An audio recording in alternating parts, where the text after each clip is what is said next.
Kung napapansin nyo, 5 sessions na ang register natin, hair growth. Ano napansin niyo sa dalawang ulo, sa after session? Ano po yung napansin niyo ron? 5 sessions lang, pero pag ganun pa rin. Oo nga, kasi po mamaya ko i-explain yun sa kung bakit.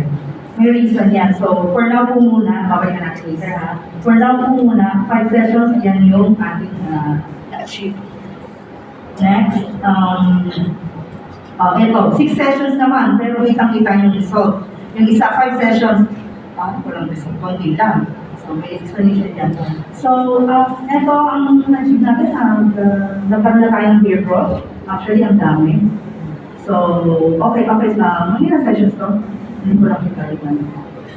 Ayan, 6 sessions po, full course. So, minimum 3 sessions po kasi, maximum 6.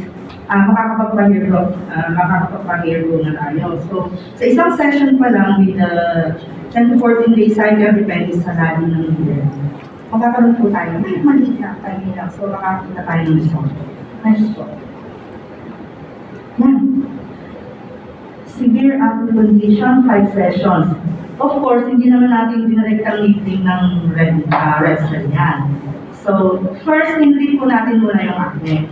Okay? Kapag sure na sure kayong tanggal na yung acne at wala na talaga sa buong face, tsaka pati sa mga ilong, kung meron pa rin ng blackness, whiteness, saka lang po tayo mag-offer ng microneedling. Kasi syempre, kapag nag-needling ka sa active pimples, mas cover natin yung active bacteria. So, yun yung iwasan natin.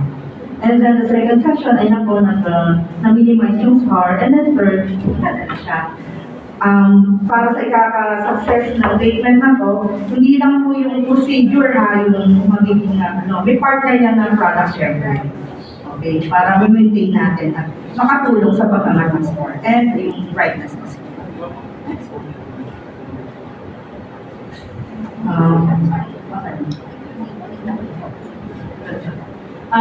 Okay, before and after. So, patient ko po ito. 17 years old po yan.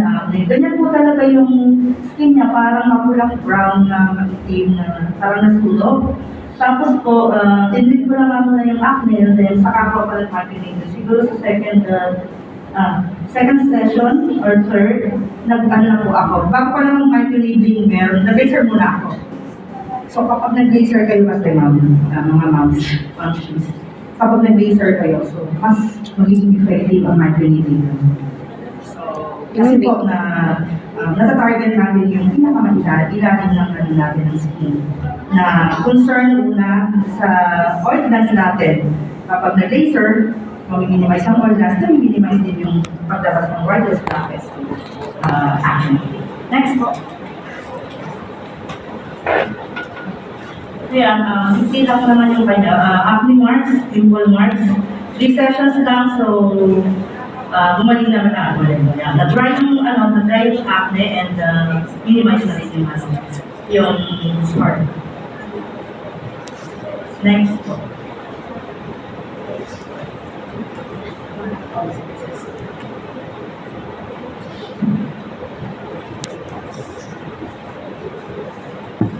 Patient ko din po ito, pandemic days, cystic po yan. Sobrang dami ng past.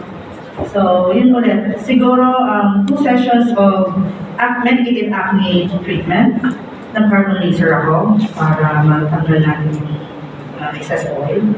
After that, nakapag-ano rin sa akin, nakapag-oxygenate rin ako kasi gusto kong ma-exfoliate yung mga dead skin.